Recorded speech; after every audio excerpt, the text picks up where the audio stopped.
to go to Harlem and to bring music to poor children and needy children in Harlem. And it was for the summer. And at the end of the summer, they were going to have a big performance at the World's Fair, where the World's Fair was, like in Flushing. Okay. So while I was there, I met the world's greatest musicians. They were. Nobody could touch them. And some of them had been opera singers in they couldn't make it in this country, so they had to go to South America. Wow. And many of them were stars in South America, opera singers and stuff like that. They were, now Clyde and Byrne. Clyde could tear a piano up. He could he could take Rachmaninoff and like just rip him apart, you know. So, Clyde also played, he was the accompanist for Benson. There was a TV program called Benson.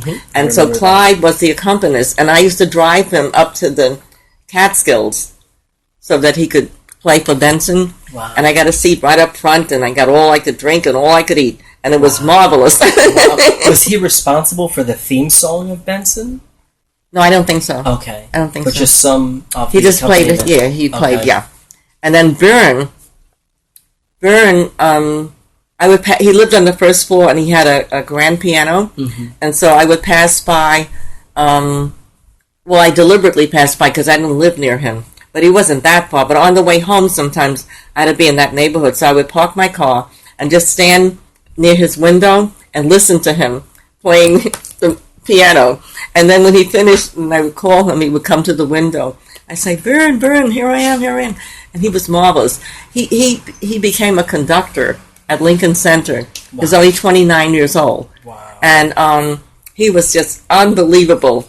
Yeah, tall, gorgeous guy. And so I hung out with these guys after, when the program ended. By this time we were close friends. Clyde was my disco dancing partner. Did he dance well? Oh, yeah. Really? Yeah, and I was the disco queen. Wow. Oh, my goodness. So the two of us, we could really, so... Did you do the hustle? No, see, the hustle wasn't in at that time. Okay. This is a little before the hustle. Okay. Yeah, my son is a good hustler. So before Saturday Night Fever, that movie with John Travolta? Yeah. Okay. Yeah, that was not that popular at the time. Okay. What was really popular was just the disco sound. Okay. The boom, boom, boom of the disco. Okay. And we would go to the Peppermint Lounge and places like that and, rip it up. Wow. Anyway, so what happened was that, unfortunately, in the early 80s, that ugly disease came by, and then Clyde called me one day around 1982, and he was hysterical, and he said, Bjorn is very, very sick. But nobody knew what was wrong with him, not even the doctors. And I'm saying, what is that? Oh my God. But anyway, eventually, Byrne passed away. And then Clyde passed away, I would say, about 6 months later. Wow. Yeah. Did they disclose at that time what it was? Yeah. Okay. Yeah. And they called it something. Yeah. It wasn't. They didn't call it AIDS. I don't think they did. Okay. I don't think so. Okay. But it was something that you can't cure or something. Right. And I didn't understand, what could they possibly have? Why did they die? But I was really upset because not only did I have those two guys, but because of them, I knew about maybe 6 to 8 other guys that used to be in our group. Okay. Yeah. And they were gay as well? Yeah, but they all passed away. Wow. All of them. There wasn't one person left. There was a guy from Denmark who was a ballet dancer. And we used to be walking around in the village, and he could kick his leg all the way up to the ceiling. He had this flaming red hair. He was a riot. But I had so much fun with them.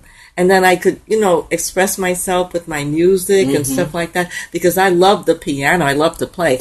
But anyway, no, that ended everything. That just finished off everything. Wow. was a whole era of wonderful fun that we had together.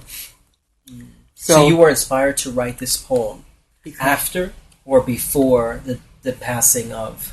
No, this is after they had passed away. Yes, a while after. Was it?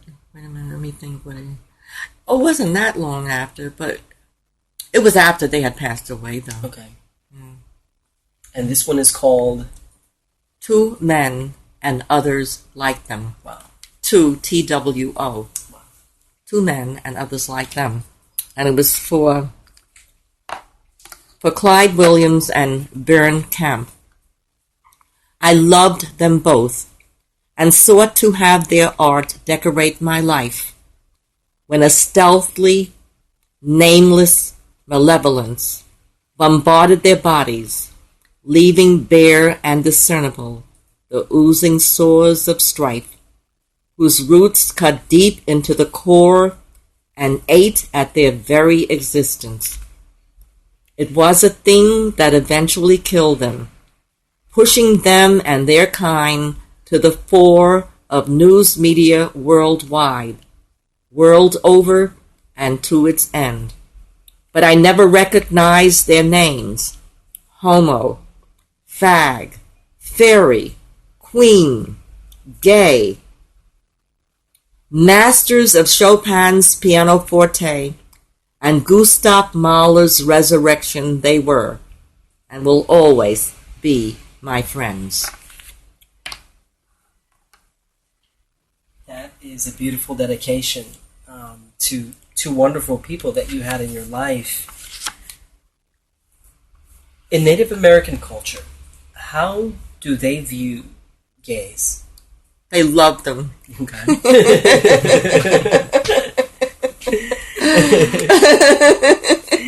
You know why? See, they're called two-spirited. Okay. So they have the male and the female spirit. So they're special. They're not just one. Like me, I'm one-spirited. All right. But they're two-spirited. So that's really to be very, very special. Yeah. So they're never chastised or, demonized or anything like that. So, and I have an ancient picture. Well, it's not that ancient.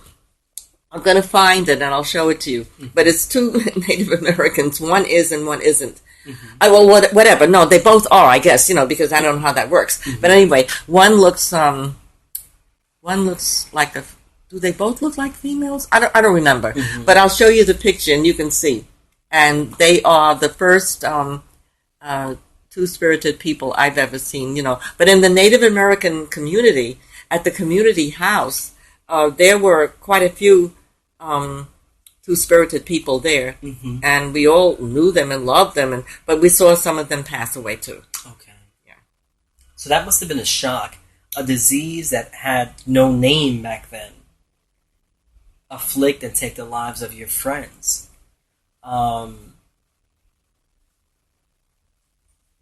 And you saw that often. Often. During that time. Often. Very. Did anyone attempt any kind of, because I know we were talking a little bit before about homeopathic home remedies. Did anybody attempt that by any chance? Oh, I wasn't that close with them when all of this was happening. Because I was working, remember now, I was teaching school and I was busy and I had a son and I had, so no, I wasn't up that close, but I'm sure that people were attempting to use homeopathic remedies, to try to help them. But I just didn't understand how there could be something that nobody could handle, that was just going to kill them and you couldn't do anything about it. I didn't understand that. Yeah. And but the two-spirited people, then, that's how they're seen in Native American. There's no negative connotation applied to gays. I never heard of any. Okay. It's just called two-spirit. They say he's two-spirited or she's two-spirited, and that's it. Wow. And then nobody says, no.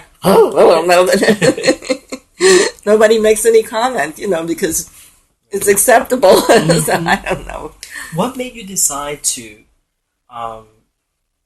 write poetry, and when did you realize yourself as a poet?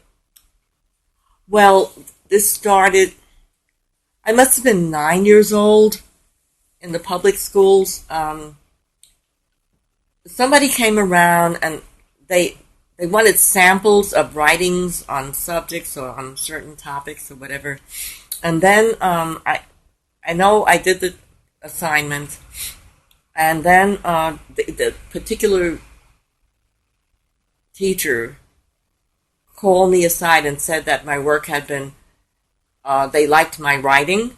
Somebody liked my writing, and I was going into a special program in the school system, and that I would go, somebody would take me out of my class, and not far, this was in Washington Heights. Okay. There was an annex building where I was going to go there, and there were a few other students in the school that they were taking, and they would take us there and put us into this writing program. So I was placed into a writing program, and so I was trained, and and it was serious. Even though I was only 9 years old, I remember how serious it was. You had to use imagination. There were ways that you could never begin a sentence of a poem. There were ways that the vocabularies that you could not use or you could use. But it was very, very intense training. And the writers that were in that class, some of them were a little older than I was kind of young, but some of them were a bit older. I never heard writing like that in my life.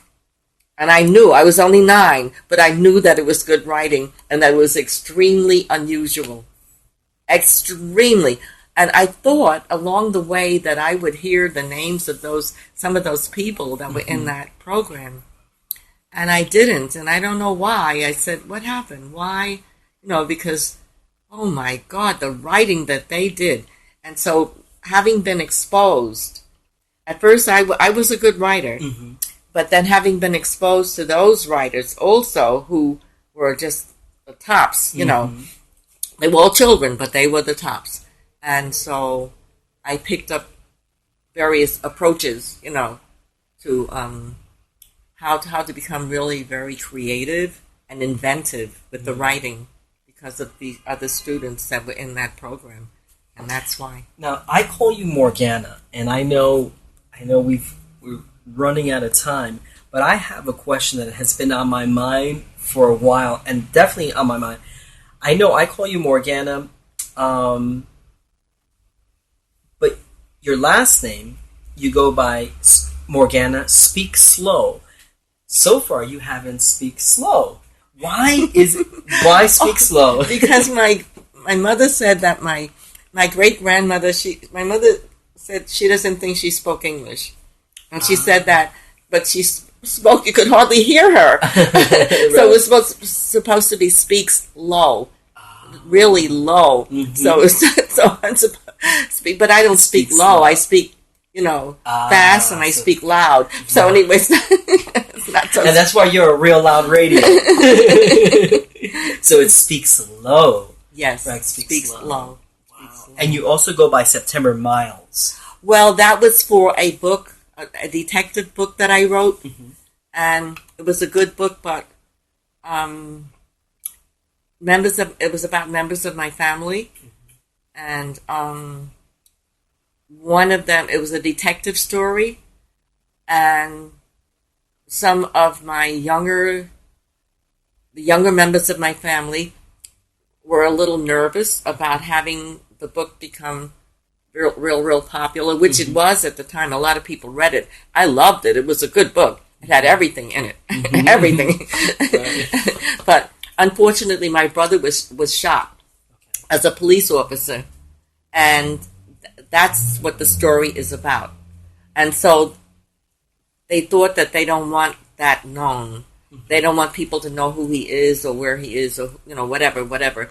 And so that's why I stopped. I just saw it recently, and it had like a lot of good. It had 5 stars, wow. But I can't. I know. Miles. So yeah, but I gave it up. Okay. I'm not going to do anything with it. Okay. I'll rewrite it, but in a different way, so they won't link us up. Because even I got nervous at one time. So what should we call you, Shirley or Morgana? Morgana. Okay. Yeah. Excellent. Morgana. Well, I thank you so much for taking this impromptu interview